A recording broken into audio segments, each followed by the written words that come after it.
my pops is talking to my uncle down in the kitchen, so if you hear any muffled noises, that's what it is, but I think you can hear me just fine. Now this, all we're doing is connecting an existing wire cable to a new cable, and we're running it further. Okay, so it's very simple to do this. Black to black, white to white. And this is the old one. You notice there's no ground wire coming in here. This is an older house, and they have the ground wire attached a different way to everything. This is my 12-2 romex. I'm gonna just take it with a sheetrock knife and score it gently. Keep your fingers out of the way. I'm gonna pull off this outside. Depress your sheetrock knife when you're not using it. I've got that out of my way, and I'm just gonna kind of pull on this. This is stretchy. Just pull on it tight. Use your sheetrock knife and reach back in the box and saw it off. Okay. Now there's a piece of paper around the bare copper wire. I'm gonna pull that off. Sometimes you can jerk it off if you kind of pull back and pull on that like that. Okay, if not, you can cut it off with your sheetrock knife. And this has an existing or a new bare copper wire. Now, I don't have any place to put that. I'm going to push it into the box. I'm going to leave it for the next person. Just going to roll it up, wrap it a little bit like that. And shove it back there in the back of the box. Okay? Everything beyond that is going to be grounded a different way, and I'll explain that later. But that ground wire, we're just going to leave it in the box because the existing cabling did not have it, and the cable, the ground wire is connected directly to a metal box at the light switch. Okay, now these wires here, I'm just going to cut the black one off. And I know there's no power here. And see, the end of that is all wiggly, squiggly. If I had a pair of pliers, which I think I do, so I carried a plastic bag up here this time. I got all my stuff in it that way. And this doesn't feel too good. I think I'm just going to cut that off. Start over. I'll cut this one. I like to keep those about the same length. Okay. And then I can hold these and cut these off about the same length. They don't have to be perfect. I got about 6 inches coming out of the box, and I'm going to take my wire strippers, strip this back enough to get a wire nut on there. And that was the existing wire, so I'm just going to take my pliers, kind of make sure it's straight. I'm going to strip off all of these. Man, that's some stout stuff from years ago.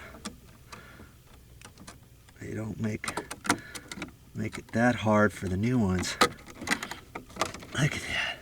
I guess I'm going to have to kind of, jeez, what's up with that? Twist on it a little bit. Come on. Wow. I guess the very tip was curled just a hair. I don't know how that happened. Okay. Now, there's my new 12 gauge. Just going to hold my hand back there, and I can adjust it. And that's all I want. Now, with these, I'm going to go white to white and black to black. Okay? So, let's just do the white ones first. Get the black ones out of the way. Okay?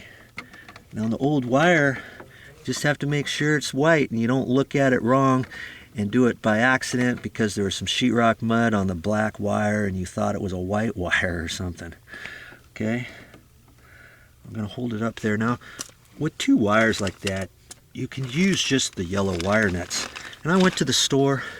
You get a little bag like this. I got red wire nuts, yellows, and some white ones.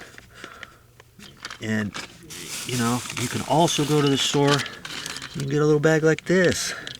Blue, orange, yellow, and red. This is for more wires, less wires, and even less or smaller stranded wires, and even real tiny ones.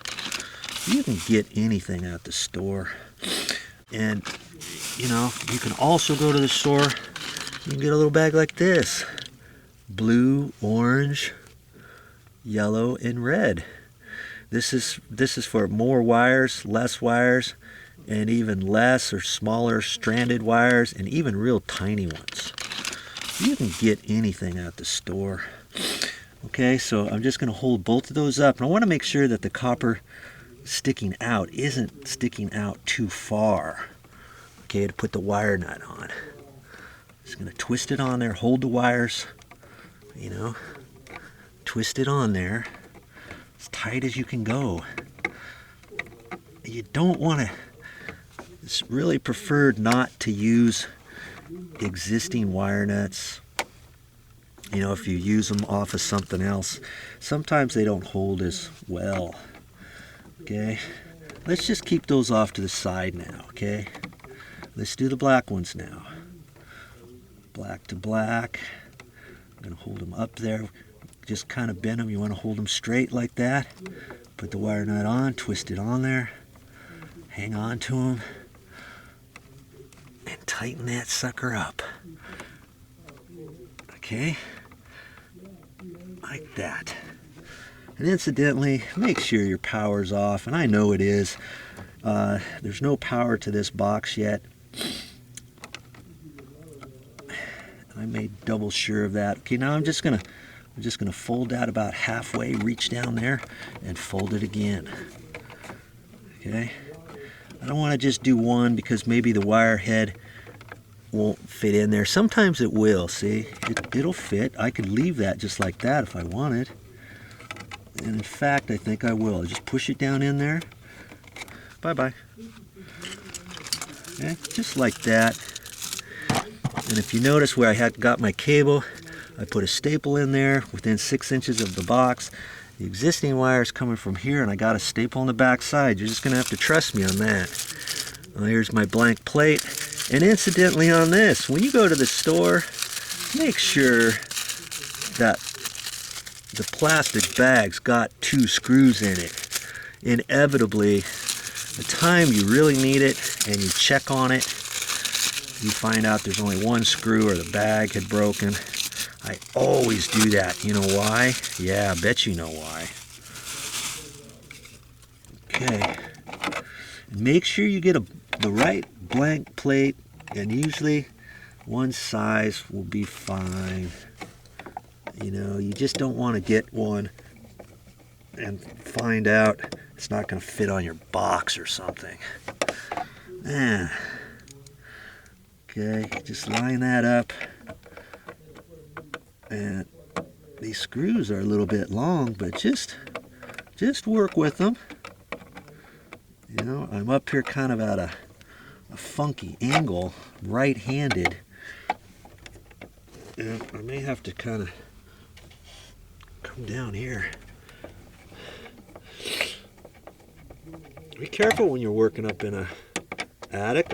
I'm right on the ceiling joist, trying to balance myself 8 feet up off the air.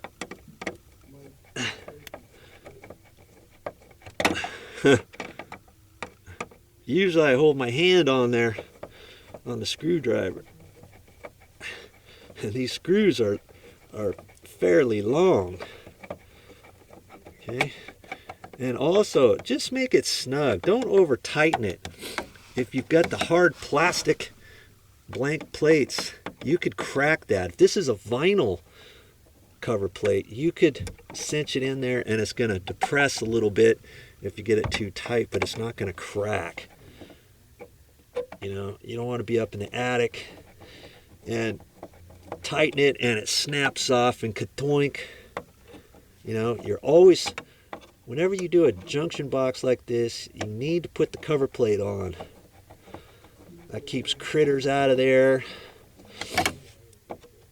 And that's basically why. You know, I mean,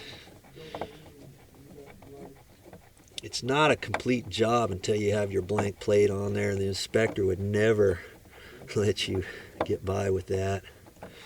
Okay, so I'm just going to make that snug as a bug in a rug. There it is. That's my junction.